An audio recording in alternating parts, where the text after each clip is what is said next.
Ya no hay ningún problema. Entonces ya cerramos lo que es hernia. Ahora vamos a ver otra hernia que es la hernia umbilical. Y que es una de las hernias bastante comunes que ustedes van a ver. Y esta hernia, igual que las otras hernias, también tiene un origen congénito, ¿no? Normalmente, por el ombligo era el cordón umbilical, ¿no es cierto? Y al nacer se va cerrando y el séptimo, octavo día se cae, ¿no es cierto? Entonces, ¿qué pasa? Después de eso, en algunos pacientes, sobre todo cuando son niños, hay una pequeña protrusión, ¿no?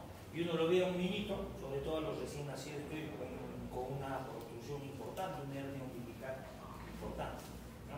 Obviamente por la zona de Degoite es una hernia umbilical. ¿Y eso por qué se ha hecho? Porque ha sido un defecto en el cierre de ese cordón umbilical, ¿no? Y ha nacido con ese defecto que no se ha cerrado adecuadamente, pero lo tiene que cerrar.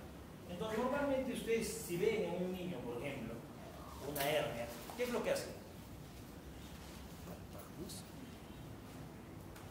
Lo van a ver. O sea, tiene una hernia ya, digamos, algún familiar de usted, su hermanito, su hijo, lo que quiera, pero tiene una hernia, me quedo tranquilo.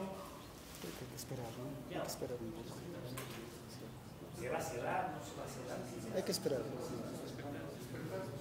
Hay que esperar por... Tú lo dejas ahí, le pones algo, le pones un tiro, un algo.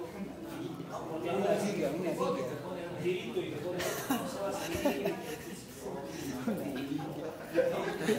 En el campo es común, no le pongo un chucho, un tiro, y le pones su espadadraquito para ver, no, se va a salir, se va a salir.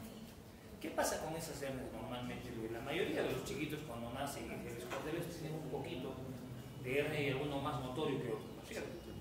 Entonces, ¿qué cosa puede hacer con esa hernia? ¿Lo esperan o no lo esperan? Yo esperaría. Trabajo. ¿Alguien lo quiere operar? Llame al cirujano y dice, no, hay que operarlo. ¿Sería correcto o no? Llamo al cirujano pediatra para que lo opere. ¿No? Las hernias umbilicales, normalmente, hay que esperar hasta los 4 años. Hasta los 4 años, el defecto es muy probable que se cierre. Cuando el defecto no es muy grande, en general, en la mayoría de los defectos no son muy grandes. Menos mal, son pocos los pacientes en los cuales el defecto es demasiado grande. No se va a cerrar. ¿Sí? Pero hay otros, por ejemplo, acá estábamos hablando, ¿no? Este es el cordón umbilical. ¿Sí? Hay otros que ya tienen un defecto más crónico, o sea, más duradero, que en ese momento cuando nacieron no tuvieron nada, pero con el tiempo, con las presiones intraabdominales que se va produciendo, va saliendo y saliendo este defecto. Y eso se da en adultos. Entonces, en adultos hay unos ligamentos, ¿no?, que ocurre dentro del cordón, que es el ligamento, vamos a ver acá el ligamento de Richter, que no está por acá. Pero acordarnos nada más, si no me acuerdo un poco de la anatomía, no importa, pero saber que es un defecto en ese ligamento, que es el ligamento de Richter, es el que me hace que se cierre el cordón umbilical. Cuando tiene un defecto en ese ligamento, va a ser que no se cierra, o va a ser que esto sea laxo, medio elástico, y con el tiempo, ¿no?, el aumento de la presión intraabdominal va a hacer de que esa hernia se manifieste. ¿Y cuáles son las patologías que aumentan, o los factores que aumentan la presión intraabdominal? ¿Cuáles serían? Tos. La tos, por ejemplo, ¿ya? Pero uno que tose, que tose, no, si no todos terminamos con hernia. Poco sería. ¿En qué paciente? EPOC. Los EPOC, por ejemplo, los EPOC pueden llegar, o sea, si ya nacieron con ese defecto, van a poder terminar, por ejemplo, con una hernia umbilical, por esfuerzo, estreñimiento crónico, multíparas, pacientes con trastornos del colágeno, donde ahí su elástico no está, esa fibra no se hizo muy bien, ¿no? Gente que se dedica a hacer peso, trabajadores en obras de construcción, que ya tengan el defecto. O sea, uno tiene que imaginarse, para que tener una hernia umbilical, tiene que haber ese defecto. ¿Sí? Si el paciente no tiene defecto, pues puede ser campeón de pesas, nunca va a tener una hernia. Pero si él tiene el defecto, con las primeras pesas que haga, probablemente se manifieste su hernia. Y hay una relación importante en las hernias umbilicales con respecto, sobre todo en mujeres, con litiasis especial. Hablo de las hernias umbilicales, no de las otras hernias, no hernias supraumbilicales, no solamente las hernias umbilicales. Las hernias umbilicales tienen hasta un 30% de probabilidades de acompañarse con una litiasis especial. Entonces, en todo paciente, ¿sí?, que veo una hernia umbilical, en mi mente tiene que estar que es probable que también tenga cálculos cervicales. ¿Y para qué tengo que pensar eso? Para los estudios que le voy a pedir. ¿Sí? Entonces, 30% es bastante. Entonces, mucho de los. Entonces, lo que estábamos sabiendo, con relación a la base umbilical de Richter, se divide en directa, superior, inferior, etcétera, etcétera. Lo importante de esto no es tanto la exquisitez en saber la anatomía tanto como las inguinales. Acá lo que más me importa es que es un defecto en el ligamento de Richter y nada más, que es el que me va a ayudar a hacer. Si está por encima o por debajo, si se acuerdan, mucho no les interesa para fines prácticos, porque saber nada más que la hernia y que es congénito. O sea que es un problema ya que viene de nacimiento. ¿Sí? Entonces, ¿qué estudios le someto a un paciente que tiene una hernia umbilical? ¿Tú cómo lo describirías? A ver, yo tengo una hernia umbilical, por ejemplo, ¿qué tendrías que hacer? Primero, semiológicamente. ¿Cómo lo derivarías? Vas a escribir tu derivación, ¿no? Lo vas a derivar a un hospital, pero tienes que poner paciente, presenta, tal. ¿Cómo era? Una protrusión umbilical.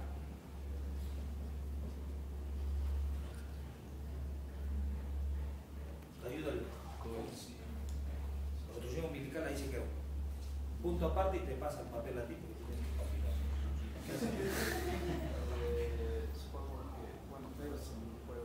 Eso es importante. Toda hernia, acuérdate, no solo protrusión donde está ubicado, ¿no? Protrusión y ubicación, sino si es reductible, irreductible, coercible, incoercible, todo ese cuento obligatoriamente lo tengo que hacer en mi derivación.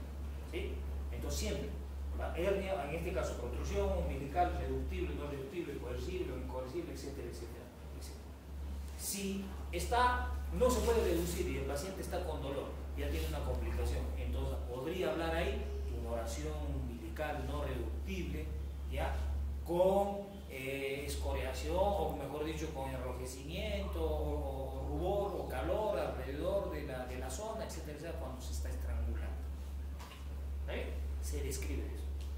Listo. Una vez que lo han hecho y es una hernia, por ejemplo, pequeña, reductible, coercible, o sea que se quede en su lugar todo y el paciente cuando hace maniobras de Valsalva empieza a salir su hernia. ¿Qué le pide? Él le pide ecografía. ¿Está bien? ¿La ecografía está bien? ¿Ve la ecografía a todos los que tengan hernia umbilical? Claro, acabamos de hablar. Si hay una relación hasta de 30%, bastante, de litiasis vesicular, obligatoriamente, ¿sabe qué, señor? Vamos a operar. Esta hernia, ¿qué tiene que hacer? ¿Qué le dice? Se tiene que operar, ¿correcto? Se tiene que operar este paciente, usted se va a operar de su hernia, ¿no? Pero de repente tiene cálculos en la vesícula más. Porque si tiene cálculos en la vesícula, se puede operar las dos cosas juntas, la hernia y la litiasis, y va a ser sometido a un solo acto quirúrgico y un solo acto de anestesia. Entonces, obligatorio dentro de mis estudios, como parte de mis estudios, en una hernia umbilical, es una ecografía de hígado y vías biliares. ¿Sí? Sí o sí. Porque si no, el paciente me como si yo no sé esa asociación, le opero de su hernia, queda muy bonito, y al menos me presento unos cólicos y tiene cálculo de la vesícula. ¿De quién ha sido el error? Error de diagnóstico del cirujano que no sabía la asociación. ¿Sí? Entonces 30% es bastante. Entonces esas serían las hernias umbilicales. Acordamos que hay niños y en adultos que son congénitas y que en los niños se espera hasta los 4 años, no es necesario operarlo, y pasado los 4 años, si el defecto es muy grande y el niño no se le ha cerrado, recién se somete a un acto quirúrgico, pasado los 4 años. ¿Sí? Normalmente más del 90% de los niños se cierran, solo, no necesitan más nada. Entonces no nos preocupemos. Eso de colocarle un tirito, todo, o sea, no va a impedir que colocarle un tiro, de que la hernia crezca. Si el defecto es grande, le pongas tiro, villa, lo que tú quieras, igualito va a morir. No depende del tipo de pelotita que le ponga, ¿no? O una aceituna, hay gente que encanta una aceituna, no. Eso sería con respecto a una hernia umbilical. Y ahora vamos a hablar de las otras hernias, que también es común y tenemos que saberlo como parte de eso, es la hernia epigástrica. Y se denomina hernia epigástrica a toda hernia que sale por la línea media encima del ombligo. Línea media supraumbilical. Entonces, toda hernia que yo vea encima del ombligo le llamo epigástrica. A todas las hernias. ¿Ya? Si no me acuerdo de epigástrica, supraumbilical. Pero queda más bonito, epigástrica. Queda más, tiene nombre, hay que poner el nombre. ¿Sí? Entonces, todo lo que sale por la línea media, por encima, ya se llama hernia epigástrica. ¿Y la hernia epigástrica será congénita o será adquirida? ¿Qué creen? Congénita. ¿Por qué crees que puede ser congénita?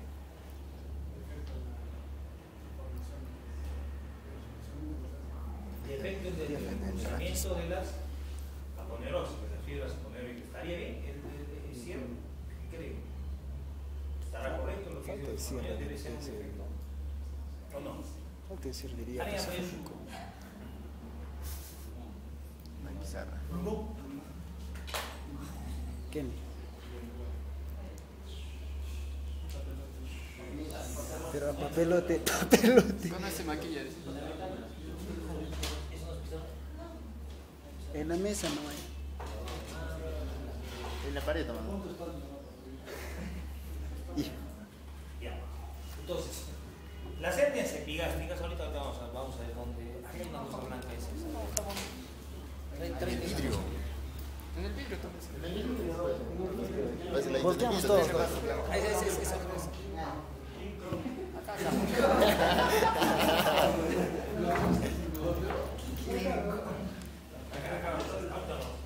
Entonces, las hernias epigástricas, todas son también congénitas. El origen de las hernias epigástricas son congénitas. Y es lo que vuestro compañero decía, sí, es un defecto en el entrecruzamiento de las fibras aponeuroides que vienen de ambos lados. Acuérdense, del lado derecho e izquierdo forman lo que se llama la línea alba. Esa línea alba, ese entrecruzamiento es defectuoso. Entonces nosotros vamos a tener así. Si se ve, ¿no? Viene del lado izquierdo y hace esto, del lado izquierdo, ¿ya? Y viene del otro lado y hace esto. De tal forma que esta línea media es una red. Así nacimos todos, los que no tenemos el defecto. Y cuando tienes defecto, ¿cómo es? Te pasa. Para el cochino. Esa es la línea. O sea, en vez de que se intercruce, existe una separación entre las fibras de entrecruzamiento. Y entre esto hay posibilidades de que haya una hernia. ¿Sí? ¿Y dónde se forman estas hernias? Justamente en la salida de los vasos. O sea, los vasos dejan un huequito chiquitito, ¿no? Y por ese huequito salen los vasos y se hacen superficiales. Entonces, las hernias epigástricas son hernias que se producen en un defecto del entrecruzamiento que en vez de ser en red, ahora es separado y se aprovecha la zona por donde salen los vasos, las arterias y las venas, y por ahí sale la hernia. ¿Y cuál es el contenido de la hernia? Pues, la hernia epigástrica es una de las hernias que tiene una característica particular, no tiene saco. Las otras hernias con saco, esta no tiene saco. Y su contenido de esta hernia, como sale por los vasos, por la salida de los vasos, al defecto que se agrega, ¿sí? Es grasa preperitoneal. O sea, nosotros antes del peritoneo tenemos nuestra grasita, todos, ¿no? Esa grasita se sale por ahí. Y eso se llama hernia epigástrica. Entonces, como es una grasita que sale por ahí, y el defecto es tan chiquitito, son huequitos pequeñitos, pero la hernia es grande, el huequito es bien chiquitito, ¿sí? Tiene la característica de no reducirse. Entonces, una de las hernias no reductibles, ¿ya?, que no tienen saco, son las epigástricas. Entonces, la hernia epigástrica es una hernia congénita por defecto del entrecruzamiento, ¿sí?, y su salida es por los vasos, por la zona vascular, ¿sí?, que lo hace con la edad. No se reduce y tiene la característica de no tener saco y solamente tiene grasa preperitoniana, ¿no? Algunos le llaman hernia lipomatosa porque es como un lipoma, es grasita. Nada. Correcto. Entonces, ¿qué síntomas puede tener una hernia epigástrica? ¿Qué creen? Asintomática. ¿Sí? ¿Y por qué se opera si debería asintomática? ¿Cómo se opera? Porque no me duele eso, no me duele, ¿por qué me veo estético? ¿Está bien? ¿Es correcto? ¿Duele o no duele? ¿Qué creen? No, Sí, es una entonces sería asintomático, no tiene ningún síntoma y justamente la intervención sería por fines estéticos, ¿no? Es lo que ustedes dicen, ¿verdad?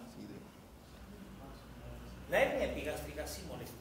Uno de los síntomas, en la mayoría es asintomático, pero generalmente los síntomas de las hernias epigástricas son dolor, sobre todo cuando el paciente ingiere o se le hincha. Por ejemplo, come bastante, ha comido como chancho 2 horas, ¿no? Pero Entonces sí viene me así duele. y tiene la hernia. Y cuando tiene la hernia empieza a molestar, empieza a doler. Entonces, en la mayoría son asintomáticos, pero en algunos pacientes les duele cuando hay un aumento de presión intraabdominal. Normalmente, ingesta copiosa o abundante de alimentos. Entonces, comieron un montón y ahí viene el dolor, empieza a molestar y a hincar y duele. ¿Sí? Y por eso viene el paciente, porque a veces es chiquitito. Uno lo palpa y es pequeñito, pequeñito, y él te dice, me duele en esta zona. Y uno cuando lo palpa toda la zona media, encuentra una pelotita, y justo esa pelotita es en la línea media. Entonces es una hernia epigástrica que está iniciando, y que es cuestión de tiempo que crezca. La otra es con fines estéticos, porque va creciendo, y obviamente hay deformación del abdomen, porque crece la tumoración, mejor dicho, la efusión, ¿no? Sale y empieza a crecer y a molestar.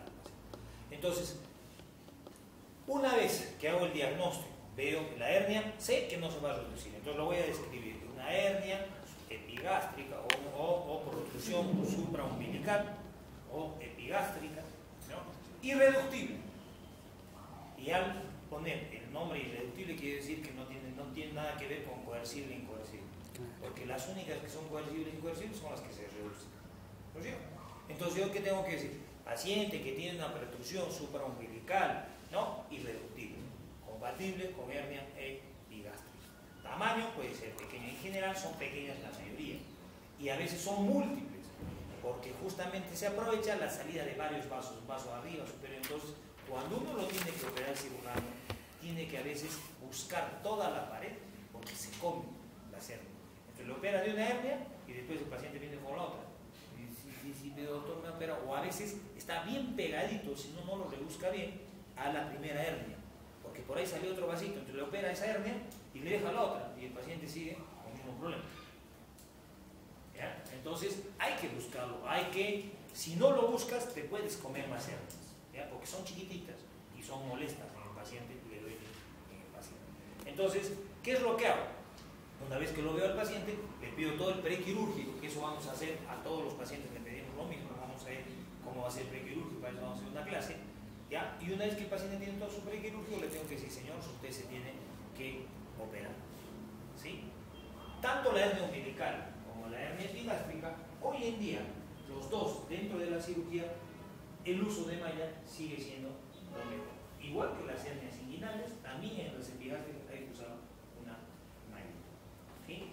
¿Por qué? La malla, primero, aparte de ser menos dolorosa, ¿sí?, produce una cosa que se llama menos recidiva. Entonces, por ende, es una de las técnicas mejores. Entonces, el tratamiento es quirúrgico y preferible con una lastía con malla, ¿sí?, en las hernias epigástricas. Las hernias epigástricas tienen que ver algo con ¿La litiasis vesicular? No. Entonces, cuando una fecha hablamos sobre esos síntomas, la primera vez, había ciertos cirujanos que en las hernias epigástricas a todos le piden ecografía. Y eso es por no tener el concepto. En las epigástricas no se acompañan de litiasis vesicular. Las que se acompañan son las umbilicales. Entonces, le pedían ecografía y obviamente salía negativo todo, pero le pedían un estudio en vano, si no lo necesita. ¿Sí? Entonces, acuérdense, la epigástrica no se acompaña de litiasis, sí las umbilicales. Tratamiento de ambos, quirúrgico y con mallita. Las dos es preferible ponerle malla para tener menos residuos. Ahora, ustedes que van a ver, van a curar a los pacientes cuando sean internos. Acuérdense que toda cirugía de hernia o de ventilación que se ponga malla, siempre, de acuerdo al lugar donde se pone, en la mayoría forman seromas. Y el seroma es un líquido inflamatorio serosanguinolento que se forma en la herida. Entonces va a empezar a salir un líquido serosanguinolento por unos días y cada día va a ser menos la producción hasta que se seque. ¿Sí? Entonces, si a ustedes les toca la posibilidad de atender a un paciente de repente, o están en periferia y están recibiendo a un paciente y ustedes lo tienen que curar, no se asusten. Ese líquido seromático en una operación de hernia o cualquier tipo de hernia que sea es normal. ¿Sí? ¿Por qué? Porque nosotros, en general, la mayoría de las mallas lo ponemos debajo de la grasa, debajo de la piel, ¿no? Y esto con el celular subcutáneo siempre forma líquido inflamatorio. ¿Sí? Seroma. Entonces, acuérdense, no sé si hemos hecho en técnica, pero vamos a repasar ya que estamos hablando de esto. Un paciente operado, cualquiera que ustedes lo han operado, levanta temperatura inmediatamente. ¿Cuál sería la cosa? Vamos a salir un poquito de esto, pero necesitamos, ya que estamos hablando de esto, concretizar. Eso lo tenemos que hacer en técnica. ¿No hemos hecho? Lo vamos a hacer ahora.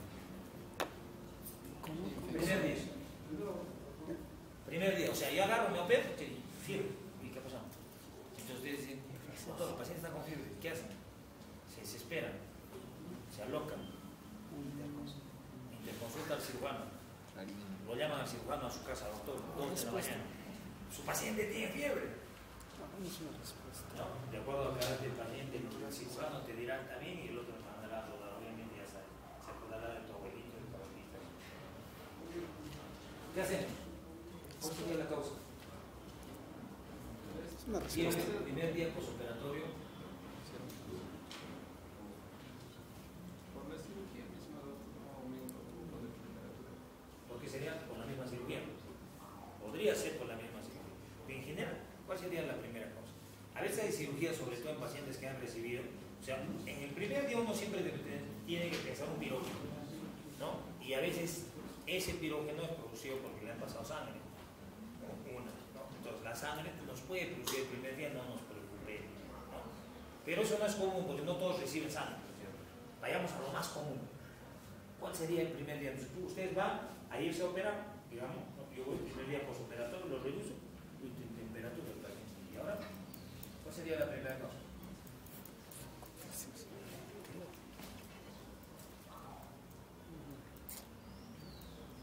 La primera causa de temperatura, obviamente no levanta mucho, primero que llega hasta 39 grados, a veces un poquito menos, incluso ya hasta febrícula al principio, es las atelectasias laminares.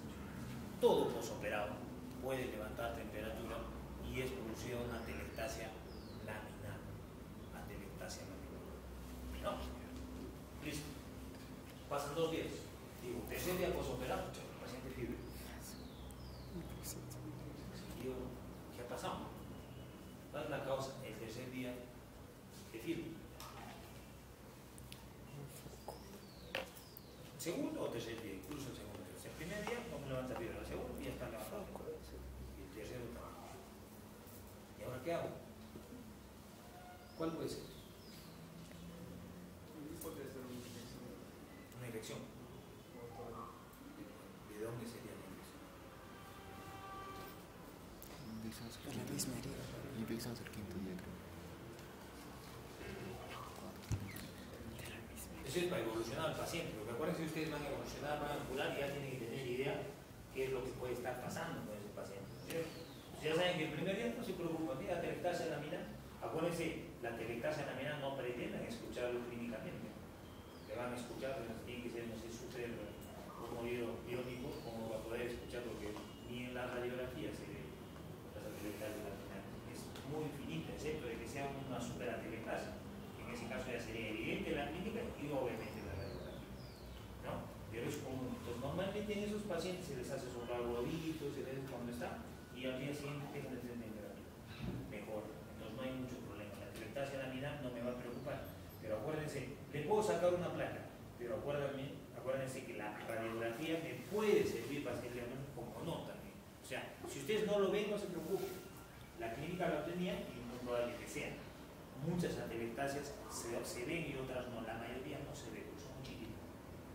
¿Sí? Entonces no se preocupen. Segundo, tercer día, queda. ¿Qué piensas? ¿Qué piensas? Antes de que tú duermas. ¿Qué piensas? Piensa algo. ¿Qué es? Estaba pensando. Estás pensando en infección, no está mal, pero ¿infección de qué? ¿De qué? Tú piensas que la herida está infectada. Alguien que piense lo contrario. Reacción alérgica a la maña. Otra infección intrahospitalaria. ¿Como qué? Una ITU. Está bien. Tercer día puedo pensar en una ITU. Una infección urinaria causa temperatura en el tercer día posterior. Uno. ¿Qué otra cosa más que es más común? Acá no he visto tanto, pero cuando estaba en Argentina era bien común. Bastante. Que justo el tercer día típico, unos picos 39 grados. Era la flebitis.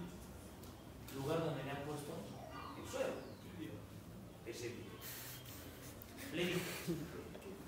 Flebitis e infección urinaria, pensar en el tercer día. ¿Sí? Cuarto, quinto día.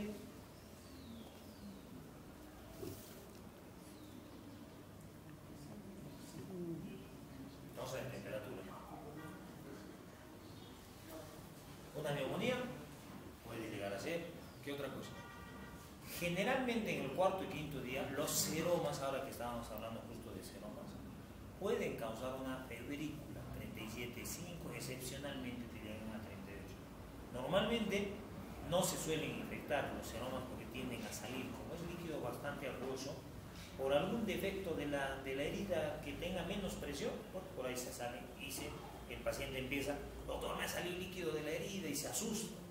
Y viene y me dice, doctor, me ha manchado toda la gasa, como con sangre, y vienen asustados. Ese normalmente lo hace entre el cuarto y quinto día. Y si el cuarto o quinto día el paciente empieza con fiebre, o no tiene fiebre y empieza a tener taquicardia, hay que pensar que el paciente está haciendo una dehiscencia de la sutura intestinal si ha sido operado en un problema intestinal. ¿Sí? Entonces, cuarto, quinto día, paciente taquicárdico, se me está complicando. ¿Sí? ¿Cuál es lo más común? Entre ese día, si las cosas han sido hechas bien, o sea, el cirujano ha suturado bien, la parte del intestino se le está abriendo y está haciendo una dehiscencia de sutura. Muy probable. Entonces, nosotros a veces nos acercamos al paciente, tocamos el pulso y lo vemos taquicárdico. No, está taquicárdico. Algo está pasando en este paciente, no está yendo bien, no está funcionando. Muy probable que sea una dehiscencia de la anastomosis. Entonces hay que fijarnos los drenajes, qué contenido está saliendo, y a veces ya está saliendo contenido intestinal. Cuarto y quinto. A partir del quinto día en adelante, recién pienso en infección de sitio operatorio, tanto de la herida como de una colección intraabdominal que esté haciendo. Infección. Entonces, a partir del quinto, recién pienso en infección de sitio operatorio. ¿Sí? Antes de eso tengo que echarle la culpa a la vida a otras causas que son las más comunes. ¿Sí? ¿Entendió? ¿Dudas? Ninguna. Y por último,